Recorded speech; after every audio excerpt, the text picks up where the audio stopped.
नमस्कार, आप देख रहे हैं ओम इंडियन ओम न्यूज़। साथियों, जितने भी व्हाट्सएप ग्रुप है उस ग्रुपों में एक ही चर्चा चलती है कि आपने दत्तात्रेय आश्रम का नाम तो सुना होगा। उस दत्तात्रेय आश्रम के अंदर साध्वी हेमलता है।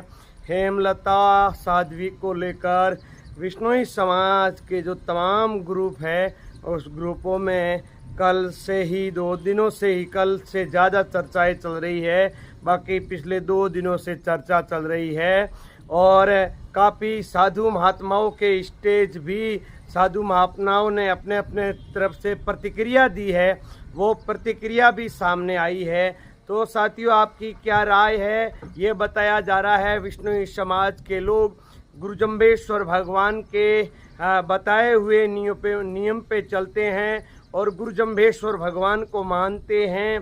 गुरु जम्बेश्वर भगवान ने जो रास्ता बताया है वही विष्णु समाज रास्ता चुनता है। जीवों पे दया करना, पर्यावरण को बचाने के लेकर विष्णु समाज हमेशा आगे रहता है। उनका कहना है कि जो जितने भी साधु महात्माओं ने अपनी अपनी जो प्रतिक्रिया दी है उसमें यही बताया है कि गुरु जम्बेश्वर भगवान के अलावा कोई नहीं है। हम विष्णु समाज के लोग श्री गुरु जम्बेश्वर भगवान को मानते हैं। श्री गुरु जम्बेश्वर भगवान के जो हमने नियम बताए हैं उस नियम पे चलते हैं। और उन्होंने बताया कि पाखंड से दूर रहना चाहिए, गुरु जम्बेश्वर भगवान के दरबार में आना चाहिए। गुरु जम्बेश्वर भगवान के जो मुक्तिधाम मुकाम है वहाँ जाके गुरु जम्बेश्वर भगवान के दरबार में माथा टेकना चाहिए। तो बल्कि किसी दूसरे के ऊपर हमें भरोसा नहीं करना चाहिए। उन्होंने कहा कि इस तरह पाखंड फैलाना सही नहीं है। लोग पैर धो रहे हैं, लोग चरणों में गिर रहे हैं। साधुओं ने कहा कि ऐसे गुरु जम्बेश्वर भगवान के जाके चरणों में गिरिए, आपका कल्याण हो जाएगा, आपका भला हो जाएगा। काफ़ी अलग अलग साधु महात्माओं ने प्रतिक्रिया दी है। साधु महात्मा का यही कहना है कि उन साध्वी जी के इतने पैर में गिर रहे हो, इतने पैर धो रहे हो, इतना स्वागत और सत्कार कर रहे हो, इतना यदि आप गुरु महाराज की भक्ति करने में इतनी मेहनत कर लोगे तो गुरु महाराज आपके कोई कमी नहीं आने देंगे।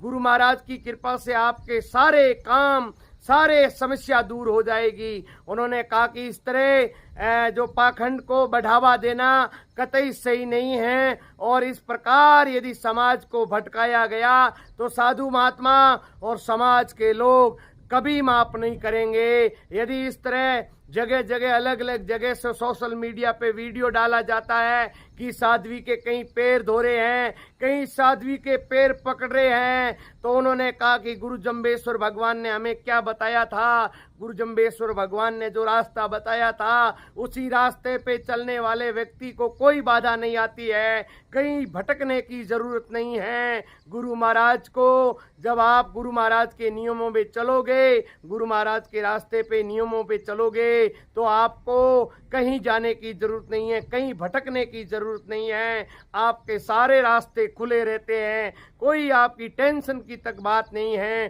साधु महात्माओं ने कहा यदि इस तरह पाखंड फैलाया गया, विष्णु समाज के लोगों को भटकाया गया, विष्णु समाज के लोगों को डाइवर्ट किया जा रहा है, तो इससे समाज के लोगों के अंदर आक्रोश है और साधुओं के अंदर भी आक्रोश है। आगे इस तरह यदि दिनों दिन इस प्रकार से ये चलता रहा तो संत महात्मा और समाज के लोग बड़ा स्टेप लेंगे और ये जो पाखंड फैलाया जा रहा है इसके ऊपर समाज के लोग एक्शन लेंगे और कार्रवाई भी करेंगे। आज आपने देखा होगा अलग अलग साधुओं के जो प्रतिक्रिया आई थी, आपने देखा होगा जांबा के महंत हैं उनकी भी प्रतिक्रिया सामने आई। उन्होंने कहा कि इसको कभी बर्दाश्त नहीं किया जाएगा। उन्होंने श्री गुरु जम्बेश्वर भगवान की तस्वीर को लेके बात की। उन्होंने कहा कि जो तस्वीर देने की बात स्वामी भागरदास जी आचार्य की है कि स्वामी भागरदास जी आचार्य ने तस्वीर दी है। महंत जी ने कहा कि वहाँ समाज के लोग तस्वीर लाने पहुंचे, लेकिन उन्होंने कहा कि स्वामी भागरदास जी आचार्य ने उन्हें तस्वीर दी है। तो महंत जी ने कहा कि मैं इस बात को कभी स्वीकार नहीं करूंगा। स्वामी भागरदास जी आचार्य ऐसा कभी तस्वीर नहीं दे सकते, ऐसे बिगड़ दे के बिगड़ समझे नहीं देते हैं, ये क्यों इनका नाम लिया जा रहा है। उन्होंने इस बात का खंडित किया और मणिधाम के कृपाराम जी महाराज जी ने भी स्टेज में दिया कि ये गलत है, ये जो पाखंड फैलाया जा रहा है ये बहुत ही गलत है। इधर योग गुरु लालदास जी महाराज जी ने भी कहा कि इसे कभी बर्दाश्त नहीं किया जाएगा, समय रहते यदि बंद नहीं किया गया, इस तरह समाज को भटका रहे हैं उन लोगों पे तुरंत कार्रवाई की जाएगी। साथियों बहुत बहुत धन्यवाद। आगे की न्यूज़ के अंदर हम वापस हाजिर होंगे। हमारे पास जैसा ही नया अपडेट आएगा आप बने रहे पल पल की खबरों के लिए।